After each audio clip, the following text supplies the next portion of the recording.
दोस्तों मेरे हिसाब से हमें जो कपड़ा पसंद होता है हम अक्सर वही कपड़ा पहनते हैं। हमें कुछ कपड़े ज्यादा पसंद होते हैं तो हम उन कपड़ों को ज्यादा पहनते हैं, लेकिन कुछ लोग ऐसे साइको भी होते हैं जिन्हें कोई और कपड़ा पसंद ही नहीं आता, जो हमेशा एक ही कलर के कपड़ों में दिखाई देते हैं। अभी वो चाहे पसंद की बात हो या फिर दूसरे को खुश करने की, तुष्टीकरण की, वो अलग बात है। लेकिन अनुराग भदौरिया की पहचान ही आज हरा कुर्ता बन चुका है। हमेशा से हरा कुर्ता पहनकर डिबेट में आने वाला अनुराग भदौरिया आज फिर डिबेट में हरे कुर्ते में ही दिखाई दिया था और लगातार पक पक पक पक किए जा रहा था, बकवास किए जा रहा था, जिसको लेकर अजय आलोक ने आज उसको जलील भी उसी हरे कुत्ते के नाम से किया। अब जहां तक आपने बोला उत्तर प्रदेश के अंदर में या कांग्रेस पार्टी के साथ जो आप गठबंधन की बात कर रहे हैं, देखिए हम लोगों का जो है ना मजबूत दलों का गठबंधन है, जिसमें लोकतंत्र है, लोग एक दूसरे से अपनी बातें कह सकते हैं। इनका मजबूर दलों का गठबंधन है। ये कौन सी फैमिली है भाई? वोट काट रहे हैं आपस में और कह रहे हैं I love you too, you love me too, कहो ना प्यार है। अरे धेले भर की तो आपकी हैसियत नहीं है। अखिलेश आपको बुलाते हैं, कमलनाथ, राहुल गांधी तो छोड़ दीजिए। एक मिनट, बीच में नहीं हरा कुर्ता, बीच में नहीं, सीटों पे बीच में नहीं हरा कुर्ता जी। रुकिए सुनिए तो सही, सुनिए। कभी आप कांग्रेस को हैसियत दिखाते हैं, कभी कांग्रेस आपको हैसियत दिखाती है। आप लोग केकड़े हैं, एक दूसरे का टांग पकड़ के खींचते रहेंगे, लेकिन डर है आप लोग दोनों को कि हम लोग दोनों खत्म हो जाएंगे, इसलिए साथ साथ चिपके हुए हैं। दरअसल ये लोग दिखाते तो हमेशा ही एकता की बातें, दिखाते तो ये लोग ये हैं कि कांग्रेस और सपा एक दूसरे के लिए बनी है, एक दूसरे के सगे भाइयों जैसी है, पर असल में हमेशा ही ये एक दूसरे का गला काटने की फिराक में रहते हैं। हमेशा ही इस कोशिश में रहते हैं कि कैसे भी दूसरे का वोट बैंक खा जाओ या फिर उसकी सीटें ही खा जाओ। और इसी सब को याद दिलाते हुए आज अजय आलोक ने अनुराग भदौरिया से जमकर मजे लिए। बाकी क्या कुछ हमारे आज के डिबेट में, इस बहस में, आप खुद देखिए। अनुराग जी, आपने क्या किया है ये कांग्रेस के साथ? सच्ची बताइए। ये पीडीए करते हुए कांग्रेस को आपने कहीं का नहीं छोड़ा, मतलब 2 सीटें छोड़ दी, और वो भी 2 सीटें के बरसों हो गए आपने न जीती ना उन्होंने जीती। मैं बस 10 सेकंड पहले महाराष्ट्र का बोल दूं, फिर मैं आपको बोलूंगा। आपने कहा कि बीजेपी के साथ उद्धव ठाकरे जी चीफ मिनिस्टर का पद मांग रहे थे, तो क्या बुरा कर रहे थे? आपने उनको पद तो दिया नहीं चीफ मिनिस्टर का, लेकिन शिवसेना तोड़ के आपने फिर शिवसेना को इस चीफ मिनिस्टर का पद दिया। तो इससे अच्छा अपने अलायंस पार्टी जो आपके उद्धव जी थे उन्हीं को पहले दे देते, तो इसमें क्या बुराई थी भाई? बीजेपी के पास तो फिर भी चीफ मिनिस्टर का पद नहीं आया। तो आप समझने की कोशिश की ना, भारतीय जनता पार्टी की आदत है पार्टी खत्म करना या पार्टी को 2 भागों में बांटना, ये उनकी फितरत है। और उसका आपने देखा है ये बढ़िया लॉजिक दिया है अनुराग जी, मतलब बड़ा इंटरेस्टिंग खत्म हो लॉजिक गई। नहीं पीडीपी, देखिए मेरी बात तो हो जाए। हाँ कीजिए पूरी। नहीं आप देखिए पीडीपी खत्म हो गई जो कश्मीर में थी, और जो इनके साथ आए शिवसेना उनको खत्म कर दिया, 2 भागों में बांट दिया। एनसीपी को 2 भागों में बांट दिया, पासवान पार्टी को 2 भागों में बांट दिया। या तो 2 भागों में बांट देते हैं या पार्टी खत्म कर देते हैं, ये इनकी आदत रही है। अब जहां तक आपने बोला उत्तर प्रदेश के अंदर में या कांग्रेस पार्टी के साथ जो आप गठबंधन की बात कर रहे हैं, देखिए हम लोगों का जो है ना मजबूत दलों का गठबंधन है, जिसमें लोकतंत्र है, लोग एक दूसरे से अपनी बातें कह सकते हैं। इनका मजबूर दलों का गठबंधन है। इनके पास तो जो इनके अलायंस पार्टी है वो कुछ कह ही नहीं सकते, जो ये दे देंगे वही उनको लेना पड़ता है, क्योंकि इन्होंने तो तोड़ के उनको बनाया है। ये तो इन्हीं के प्रोडक्ट है ना, तो उनके पास तो इतनी आवाज ही नहीं अंदर से कि अपनी सीटें मांग पाए। कौन मांग सकता है? आपको लगता है कि यहाँ पे अपना दल वो कितनी सीटें देंगे? मांगने की हिम्मत में ही नहीं है। उधर निषाद पार्टी अपनी सीटें मांग रही है, उसके बारे में चर्चा नहीं है। राजभर जी भी आस्ते आस्ते बोलते रहते हैं। प्लीज मुझे एक बात समझाइए। मैं मान गई कि आप लोगों की पार्टी, आपके इस ब्लॉक में गजब का डेमोक्रेसी है, मतलब इतनी स्वतंत्रता है कि कोई भी कहीं भी जा सकता है, कुछ भी कर सकता है। इतना कि उत्तर प्रदेश की सीटों को उनको ना देकर आप महाराष्ट्र आ गए 12 सीटें मांगकर, हैं? 12 सीटों पर आप महाराष्ट्र में चुनाव लड़ेंगे। वहां बुधनी में पहुंच गए, मध्य प्रदेश में, वहां भी आपने अपना कैंडिडेट उतार दिया। ये कौन सी फैमिली है भाई? वोट काट रहे हैं आपस में और कह रहे हैं I love you too, you love me too, कहो ना प्यार है। नहीं भाई, नहीं आप फिर गलत कर रहे हैं। भारतीय जनता पार्टी की हार तय है, इंडिया गठबंधन एक है, हम मिलकर लड़ेंगे, आप बेफिक्र रहिए, क्योंकि हमारे अंदर लोकतंत्र है। अंततः लोकसभा में भी यही कह रहे थे, ये लोग चिल्ला रहे थे, अपने अंदर नहीं झांक रहे हैं कि अपने अलायंस पार्टी को क्या देने वाले, कोई एक बात की चर्चा करता है। हरियाणा में अनुराग भदौरिया क्या कह रहे थे? आम आदमी पार्टी को सीटें नहीं दी है, इसीलिए हरियाणा में ये कांग्रेस हारी है। इन्होंने गठबंधन का ख्याल नहीं रखा है, इसीलिए हरियाणा में हारी है।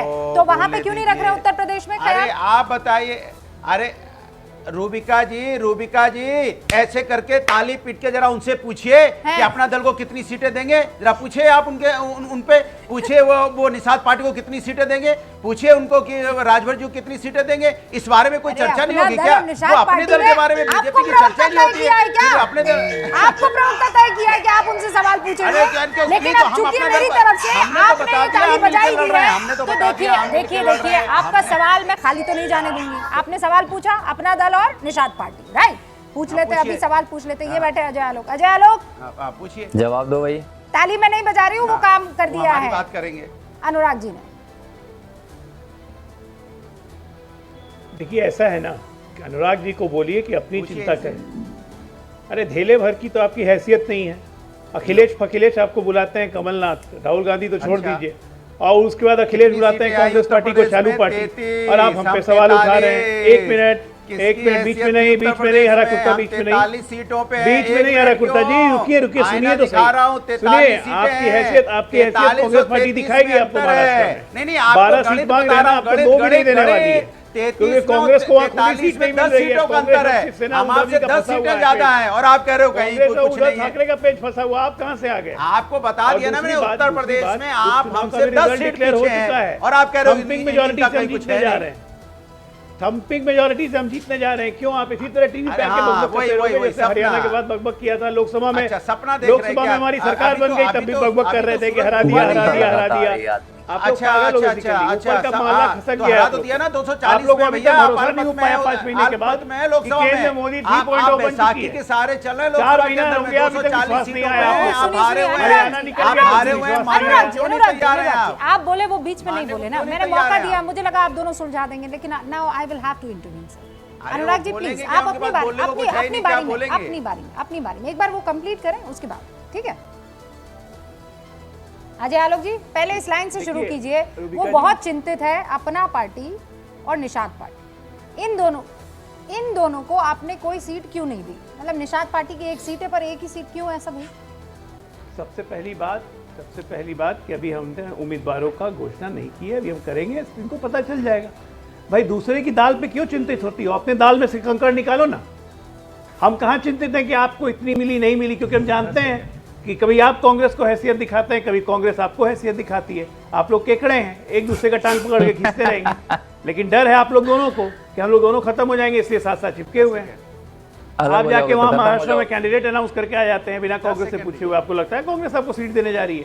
तो कांग्रेस मान गई तो शिवसेना मानेगी, और शिवसेना मान गई तो फिर क्या शरद पवार मानेंगे? नहीं, पर अजय आलोक ये बात तो आपको माननी पड़ेगी ना। हमारे दाल की चुनने की जरूरत नहीं है। है। आप पर जो आरोप लगा रहे हैं कि जो आपके साथ आता है और अगर वो आपसे अलग हो जाता है तो आप उसको खत्म कर देते हैं, कहीं का नहीं छोड़ते हैं। उन्होंने कश्मीर के पीडीपी का याद दिलाया आपको, उन्होंने शिवसेना और एनसीपी का भी जिक्र कर दिया। मतलब जो आपके साथ नहीं वो कहीं का नहीं। देखिए रूबिका जी, सबसे पहले पीडीपी का बता दूं कि वो राष्ट्रहित के दम पे हमने सरकार गिरा दी थी और राष्ट्रपति शासन लागू हो गया।